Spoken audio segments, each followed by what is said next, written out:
তিনটা জিনিস ব্রেনটাকে ধ্বংস করতেছে। এক নম্বরে কি, প্রফেসর মুক্তার আহমেদ স্যার বলছে কিন্তু যে আমাদের ধৈর্য কম না। এই কি কম? তা উনি যেটা বলছে যে ধৈর্য কম, উনি তো বাংলায় বলছে, এই জন্য শুনে অত মজা লাগে নাই, মনে করছে এটা কি সমস্যা। আপনি যদি আর্টিকেল পড়েন, আর্টিকেল মানে বিদেশি একেবারে কোটি কোটি ডলার খরচ করিয়া বিভিন্ন গবেষণা করে ওরা বাইর করছে, ওরা সেখানে বলছে কি জানেন, আপনার ব্রেইনের সবচেয়ে বড় সমস্যা হিসেবে তারা যেটা চিহ্নিত করছে সেটা তো ইংরেজিতে বলছে, কি নাম শুনেন? Attention deficit hyperactivity disorder. ওরে বাবা, এত বড় রোগ!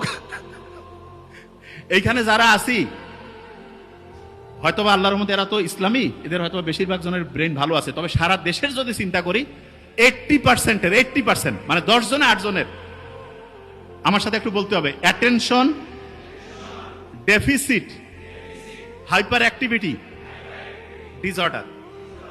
এইটাকেই বাংলায় বলে কি, ধৈর্যের অভাব। এবং আপনি যদি ডাক্তারের কাছে যান, যদি আপনার এটা লিখে দেয় ADHD, কবে যে আপনার বিশাল বড় সমস্যা। কি ব্যাপার, যে এটা ট্রিটমেন্ট আমাদের কাছে আছে। কি ট্রিটমেন্ট দিবে শুনেন?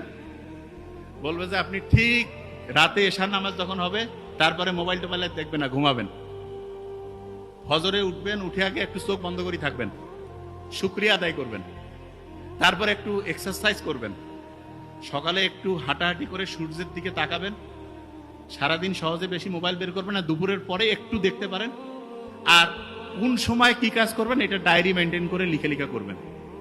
ফি হচ্ছে কয়েক হাজার টাকা নিয়ে নিবে। তাহলে ধৈর্যের যে অভাব, এটা হচ্ছে ADHD,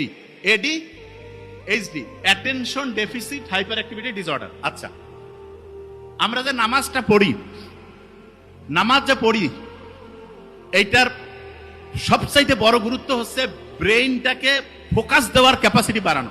ব্রেইনটাকে কি করার ক্যাপাসিটি বাড়ানো? ফোকাস দেওয়ার।